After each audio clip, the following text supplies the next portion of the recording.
దీనికి సంబంధించి మనతో పూర్తి విశ్లేషణ అందించడానికి జాయిన్ అవుతున్నారు senior journalist and senior analyst Pentapati Pullarao గారు. పుల్లారావు గారు నమస్కారం సార్. నమస్కారం సార్, సౌదీ అరేబియా దశాబ్దాలుగా కనుక మనం చూసినట్టయితే తన రక్షణ కోసం అమెరికా సెక్యూరిటీ గ్యారంటీస్ మీదనే ఆధారపడి ఉంది.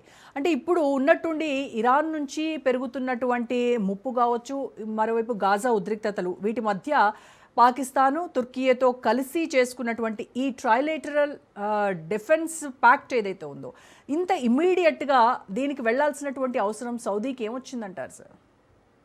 ఒకటి, సౌదీ అరేబియా మనం ఒంటరిగా చూస్తే ప్యానిక్లో ఉన్నది. ప్యానిక్.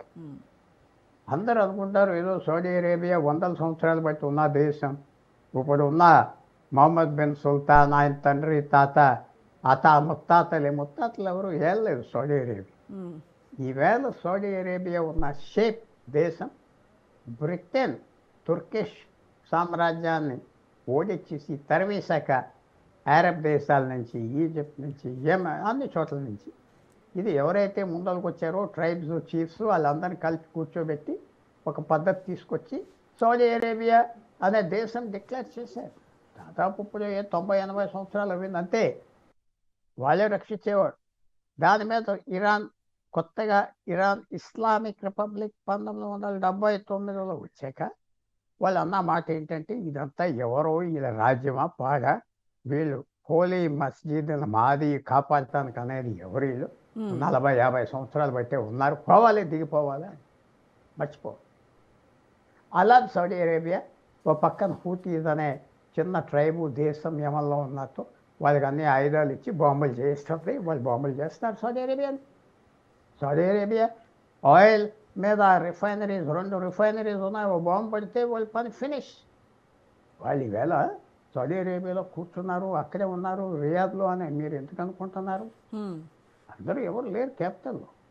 ఏదో బాంబు వచ్చి మిసైల్ ఆ లక్షలో ఒక ఛాన్స్ మీద వాళ్ళు నెత్తి మీద పడితే ఇంక వీడు సామ్రాజ్యం పోయింది. దాక్కున్నారు. అలాంటి టైంలో పాకిస్తాన్ మా దగ్గర న్యూక్లియర్ బాంబులు ఉన్నాయి, ఇది చేస్తాం అది చేస్తాం అగ్రిమెంట్ రాయించుకున్నారు. ఇరాన్ యుద్ధం సెటిల్ అవ్వకముందు. ఇరాన్ యుద్ధం స్టార్ట్ అయ్యాక మరి పాకిస్తాన్ వెళ్ళాలి కదా, వెళ్ళలేదే. ఇంకా అది కాకుండా మధ్యవర్తనం చేసి ఇరాన్ పక్కన మాట్లాడుతూ మొదలుపెట్టారు అమెరికాతో. సో బయటికి తరిమేశారు, పాకిస్తాన్కి చేయడం లేదు. సో అందువల్ల పాకిస్తాన్ ఇది మూవ్ చేసింది చాలా. అది ఎప్పటి నుంచో కూడా ఇంకో రహస్యం, సైనికులు 25,000 మంది పాకిస్తాన్ నుంచి, ఒక 5,000, 6,000, 10,000 మంది బంగ్లాదేశ్ నుంచి సైనికులు రియాద్లో అక్కడక్కడ ఉంటారు. ఎందుకంటే బయట వాళ్ళు కాదు, సౌదీలోనే ఏదో ట్రైబ్ తిరుగుబాటుతనం చేస్తే ఎవరు పోరాడతారు, వాళ్ళ పక్కన వీళ్ళు పోరాడతారని ఇప్పటి నుంచో సంబంధం ఉన్నాయి. సో పాకిస్తాన్ ఇవన్నీ మూవ్ చేసి, మేము మీతో వచ్చేస్తే మాకు బాంబులు ఉన్నాయి, ఇది వాళ్ళ మీద వేస్తాం, వీళ్ళ మీద వేస్తాం, మనకంతా ఉన్న షెడ్యూల్స్ చేశారంటే వాళ్ళ ఇంట్రెస్ట్కి మెల్లిగా చెప్పి చేశారు. యుద్ధం వచ్చాక ఇరాన్తో దెబ్బలాడలేదు. కానీ ఏమన్నారు పాకిస్తాన్, మేము ఇరాన్తో చెప్పి మేము తక్కువ బాంబులు వేస్తున్నాం, మేము అక్కడ ఉండటం మంచిదని అప్పుడు $3 బిలియన్ తీసుకున్నారు. సో రకంగా సౌదీ అరేబియా పాకిస్తాన్ వల్ల పడి. అది అలాగుండగా టర్కీకి డబ్బు లేదు, అంత పౌరుషం పొగరు ఉన్నారు. వీళ్ళు డబ్బులు ఇస్తారు, సాయం చేస్తారు. సౌదీ అరేబియా సైన్యం ఇప్పుడు $బిలియన్స్ టర్కీ నుంచి ఆ డ్రోన్ కింద కొంటారు. టర్కీ ఒక పెద్ద ఆర్మమెంట్ దేశంగా బయలుదేరిన మ్యానుఫ్యాక్చరింగ్లో. సో ఆ టర్కీకి ఇంట్రెస్ట్. తర్వాత వెనకాల కొద్దిగా అందరికీ ఇరాన్ మీద కూడా ఈర్ష వచ్చింది. ఏమిటి మన అందరికంటే ఎక్కువైపోయింది, ఇరాన్ యుద్ధం చేస్తుంది టర్కీకి, అరబ్ దేశాన్ని. పాకిస్తాన్కి అదేం లేదు, సెల్ఫ్ ఇంట్రెస్ట్. తర్వాత ఈ అన్నిటికీ ఏంటంటే ఇస్లామిక్ నాటో అంటే మీకు తెలుసు కదా, 1945లో రష్యాను మళ్ళీ పోరాడాలి, రష్యాతో ఫైట్ చేయాలి, మనం అందరం జర్మనీ అయిపోయిందని నాటో ఫామ్ చేశారు. యూరోప్లో అమెరికా, కెనడా కూడా మెంబర్లు. నాటోలో ఆర్టికల్ 5 అంటే ఒక కండిషన్ ఏంటంటే, one attack on one is attack on all.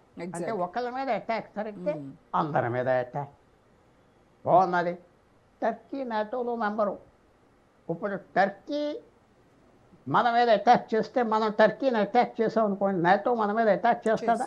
తెలుసుకోవాలి. నాటో టర్కీ సంబంధం ఏంటి అది భారతదేశం తొందరపడితే ఏదో ప్యానిక్ అయిపోయాం, ఏదో పెద్ద షో అయిపోయిందని క్వైట్గా ఇవన్నీ బయటకు వస్తాయి.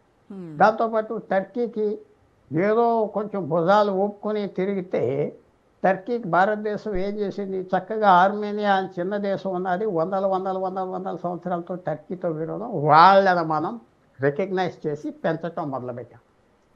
నా జ్ఞాపకం మీద చెప్తున్నా, ప్రైమ్ మినిస్టర్ కూడా మన ఆర్మేనియా వెళ్ళాడా, ఎక్కడికో వెళ్ళాడు. ఫారెన్ మినిస్టర్స్ అందరు తిరుగుతున్నారు. ఆర్మేనియాతో మనకి ఎప్పటి నుంచో సంబంధాలు ఉన్నాయి, ఎప్పటి నుంచో వందల సంవత్సరాలు బట్టి ఆర్మేనియన్స్తో భారతదేశానికి సంబంధం ఉన్నది, అది పెంచుకో. సో టర్కీకి అది తెలుసు, మన వాళ్ళ ఓన్ నేబర్హుడ్లో వాళ్ళకు కూడా మనం తయారు చేస్తాం. సో అదే చెప్పాలంటే ఇదంత మంచి డెవలప్మెంట్ కాదు. పాకిస్తాన్ ప్రపంచంలో ఒకటే ఎనిమి ఉంది, భారత్. చైనా కాదు, లేకపోతే రష్యా కాదు, అమెరికా కాదు, ఏం కాదు, మనతోనే ఉన్నా. సో ఇది ఒక రకంగా మాకు ఉపయోగపడుతుంది అనిపించింది. కానీ ఇంత తొందరగా మనమే నిర్ణయానికి ఇటు రావక్కర్లేదు, అటు రావక్కర్లేదు. ఏమవుతుంది, ఇందాక ఇరాన్ మినిస్టర్ ఏదో అన్నాడని మీరు చెప్పారు, ఎంతవరకు వెళ్తామో చూడాలి, వెయిట్ చేయాలి. అండ్ మీరు అన్నట్టుగా సార్, ఈ మెక్కా అగ్రిమెంట్లో attack is an attack on all. So ఈ కలెక్టివ్ డిఫెన్స్ క్లాజ్ ఉంది. సో భౌగోళికంగా చూస్తే ఈ మూడు దేశాలు కూడా వేర్వేరు ప్రాంతాల్లో ఉంటాయి. సో ఇలాంటి కనుక ఒకవేళ పరిస్థితి వస్తే, పొలిటికల్గా ఒకవేళ ప్రాక్టికల్గా కనుక యుద్ధం వస్తే, అది గ్రౌండ్ లెవెల్లో ఏ మేరకు ఫీజిబిలిటీ ఉంటుందంటారు కలిసి పనిచేయడానికి? అది ఈజీగా ఫీజిబిలిటీ ఉన్నది. మీకు ఉదాహరణ చెప్పి, ఏమని సౌదీ దక్షిణాదిలో ఎక్కడో ఉన్నారు ప్రదేశం, అక్కడి నుంచి సౌదీ అరేబియా మీద అటాక్ చేస్తారు. దాదాపు 1000 మైళ్ళు కూడా లేదు, 500-600 మైళ్ళ దూరం పాకిస్తాన్. ఎందుకు నేవీ పంపలేదు వాళ్ళ మీద బాంబు చేయడానికి? ఎందుకు 25,000 మంది సైనికులు, వాళ్ళంతా డబ్బులు వాళ్ళే ఇస్తారు కదా. సౌదీ అరేబియా ఈ చస్తే అక్కడ వీళ్ళ కాఫీలకు కూడా వాళ్ళే డబ్బులు ఇస్తారు, ట్రాన్స్పోర్ట్కి కూడా డబ్బులు ఇస్తారు, ఒక $2,000-3,000 5,000 ఇస్తారు, తినటానికి వాళ్ళ కుటుంబాలకి అంతా రెడీగా ఉన్నాయి. కానీ చేయట్లేదు. హూతీస్ రోజు అటాక్ చేస్తున్నారు. పాకిస్తాన్ క్వైట్గా ఉన్నది, టర్కీ క్వైట్గా ఉన్నది. ఎందుకు క్వైట్గా ఉన్నారు?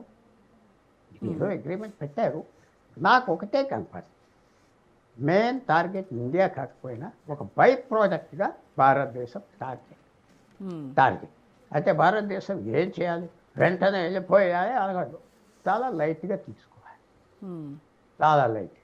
చిన్న గోండాలు కలిశారు, ఏమవుతారు చూడండి, అలా చూస్తారు. మన వాళ్ళ దగ్గర పొరపాట్లు చేసిన ప్రభుత్వం చాలా పొరపాట్లు చేస్తుంది. కానీ మన బ్యూరోక్రసీలో కొంతవరకు ఇన్హెరిటెడ్ నాలెడ్జ్ ఉన్నది. అంటే 100 సంవత్సరాలు 150 సంవత్సరాలు బట్టి ఏం జరిగింది, బ్రిటిష్ ఎలా డీల్ చేశారు ఈ దేశాలతో, ఆ నాలెడ్జ్ ఉన్నది. నాలెడ్జ్ మీద అంత తొందరపాటు అసలు ఎత్తట్లేదు. పెడతారు, పోతే పోతారు అంటున్నారు, మనం పట్టించుకోవట్లేదు. ఇంకోటి ఏంటంటే సౌదీ అరేబియాతో ఇంకో రకమైన సంబంధం మనకున్నది.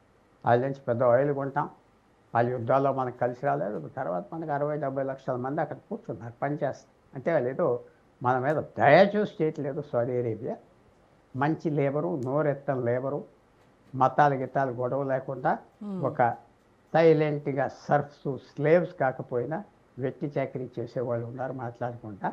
అందువల్ల వాళ్ళకి ఇష్టం. మనం టైం పాస్ చేయాలంటే, ఎన్ని విషయాలు ఎలా ఉండాలంటే టైం పాస్ చేయాలి. అది వెంటనే ఇటు అట్లా అని తెలుసుకోక టైం పాస్ చేయాలి. రోజుకి ఏమంటారు, టైం విల్ డిసైడ్ అనేది వెయిట్ చేస్తూ ఉండాలి. టైం విల్ డిసైడ్ కాదు, టైం మీద ఆధారపడి మనం చూస్తున్నప్పుడు అది కూడా నిర్ణయమే. మనం యాక్షన్ తీసుకోవటానికి ఏం లేదు. మన మీద ఫోకస్ అవుతుందని మనం ఎందుకు అనాలి, మన మీదే అటాక్ చేస్తారని ఎందుకు అనుకోవాలి. సో తర్వాత ఇంకోటి కూడా మీరు అడిగిన ప్రశ్న, ఇది దూరంగా ఉన్నారు కదా, అయితే ఈవేళ యుద్ధం కూడా మారిపోయింది కదా. అంతా డ్రోన్స్ మీద, బ్యాలిస్టిక్ మిసైల్స్ మీద టర్కీ అవి బాగా తయారు చేస్తుంది, అమ్ముకోవచ్చు. టర్కీ ఆశ అమ్ముకుంటారు, సౌదీ అరేబియా పిచ్చిగా కొనేస్తారు.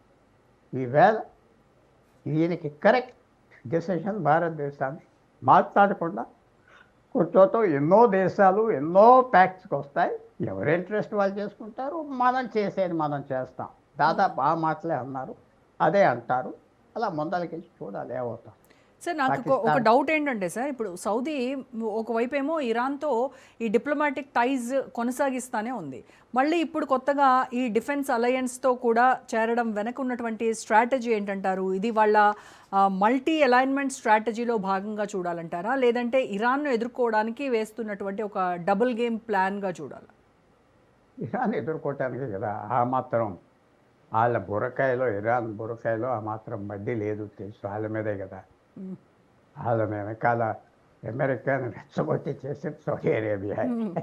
సో అది వాళ్ళకి తెలియదా ఇరానియన్స్కి, ఎందుకంటే ఎక్కువ చదువుకున్న వాళ్ళు. తర్వాత మీకు ఒక విషయం చెప్తున్నా, ఎప్పుడైతే ఫిబ్రవరి 28ని యుద్ధం బ్రేక్అవుట్ అవ్విందో, దాని ముందల 2025 మే జూన్లో యుద్ధం అమెరికా 15 రోజులు అమెరికా ఇజ్రాయెల్ బాంబ్ చేశారు. ఇరాన్ ఏం చేసిందంటే వాళ్ళకున్న యూనివర్సిటీస్, వాళ్ళకున్న retired government servants, ambassadors, think tax, దేశవ్యాప్తంగా మీటింగ్స్ చేసుకోండి, డబ్బులు ఇచ్చి మీటింగ్స్ చేసుకొని మనం ఇలాంటి పరిస్థితుల్లో ఏం చేయాలి కొన్ని ఆబ్జెక్టివ్స్ పెట్టింది. మన విరోధీలు ఎవరు, ఫ్యూచర్ విరోధీలు ఎవరు, మనం ఏం చేయాలి, చాలా ఆ ఎక్సర్సైజ్ చేశారు వాళ్ళు. అది గొప్పతనం. ప్రతి థింక్ ట్యాంక్, ప్రతి యూనివర్సిటీని మీరు కూర్చుని ఈ ఆబ్జెక్టివ్స్ మీద మీ రికమెండేషన్స్ పంపండి. సో ఐడియాస్ తెచ్చుకున్నారు, దాని మీద వాళ్ళు పాటిస్తున్నారు. వాళ్ళకి తెలుసు సౌదీ అరేబియా, కువైట్, ఒమాన్, ఈ దేశాలందరికీ ఇరాన్ థ్రెట్ అని తెలుసు.